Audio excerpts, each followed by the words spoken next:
Chapter 13: The Water Ozel. The waterfalls of the Sierra are frequented by only one bird, ozel, or water thrush.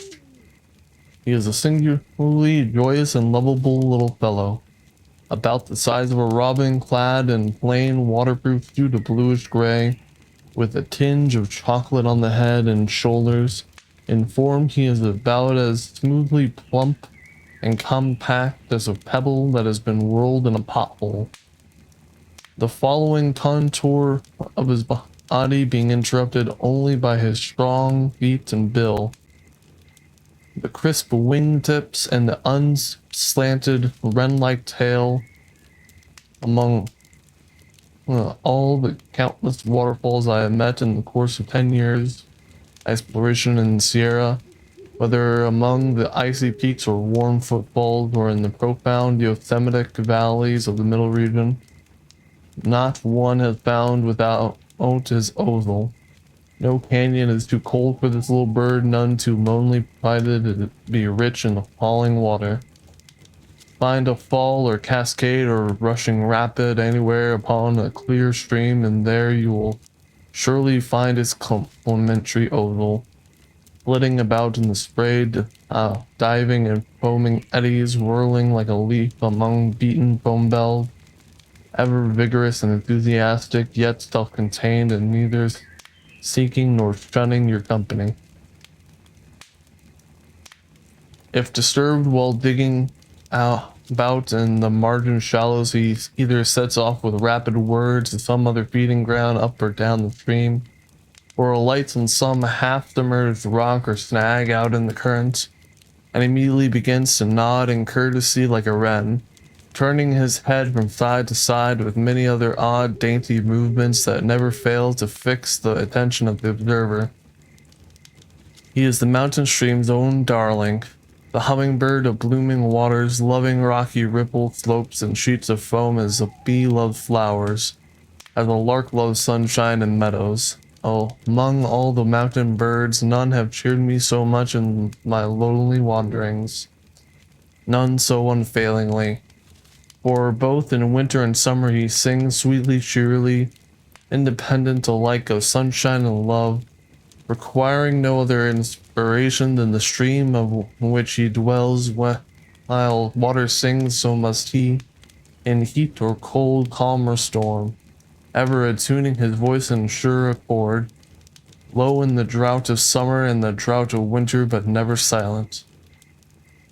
During the golden days of Indian summer, after most of the snow has been melted and the mountain streams have become feeble, a succession of silent pools linked together by shallow, transparent currents and strips of silvery lacework, then the song of the ozel is at its lowest ebb. But as soon as the winter clouds have bloomed and the mountain treasuries are once more replenished with snow, the voices of the stream and ozel increases in strength and richness until the flood season of the early summer.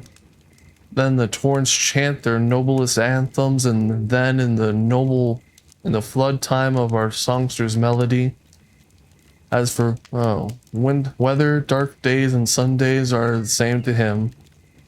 The voices of most songbirds, however joyous, suffer a long winter eclipse, but the ozel sings on throughout all the seasons and every kind of storm.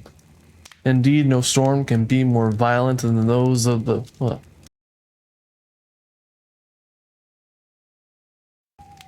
birds, however joyous, suffer a long winter eclipse, but the ozel sings on throughout all seasons and every kind of storm. Indeed, no storm can be more violent than those of the waterfalls in the midst of which he delights to dwell, however dark and boisterous the weather, snowing, blowing, or cloudy, all the same he sings, and never with a note of sadness. No need of spring sunshine to thaw his song, for it never freezes. Never shall you hear anything wintry from his warm beat. No pinched cheeping, no wavering notes between sorrow and joy. His mellow and fluty voice is ever tuned to the downright gladness, as free from dejection as cock crowing.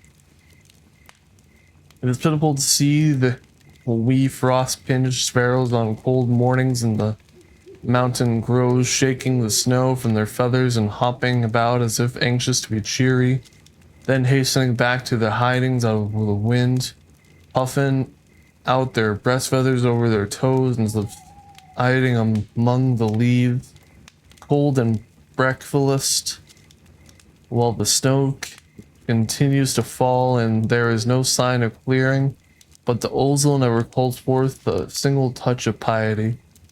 Not because he is strong to endure, but rather because he seems to live a charmed life beyond the reach of every influence that makes the endurance necessary. One wild winter morning when the Yosemite Valley was swept in its length from west to east by a coral snowstorm, I sallied forth to see what I might learn and enjoy. A sort of gray, gloaming like darkness filled the valley. The huge walls were out of sight, all ordinary sounds were smothered, and even the loudest booming of the falls was at times buried in the roar of the heavy laden blast. The loose snow was ready over 5 feet deep on the meadows, making extended walks impossible without the aid of snowshoes. I found no great difficulty, however, in making my way to a certain ripple on the river where one of my Odals lives. He was at home, busily gleaning his breakfast among the pebbles of a shallow portion of the margin, apparently unaware of anything extraordinary in the weather.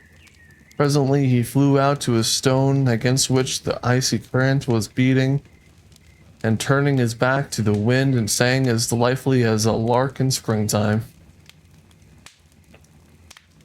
After spending an hour or two with my favorite, I made my way across the valley, boring and wallowing through the drifts, to learn as definitely as possible how the other birds were spending their time. The Yosemite birds are easily found during their winter because of all of them expecting the Ozel were restricted to the sunny north side of the valley, the south side being constantly eclipsed by the great frosty shadow of the wall.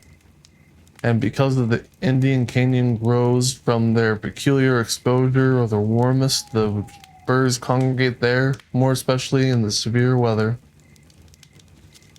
I found most of the robins cowering on the lee side of the larger branches where the snow could not fall upon them, while 2 or 3 of the more enterprising were making desperate efforts to reach the mistletoe berries by clinging nervously to the underside of the snow-crowned masses.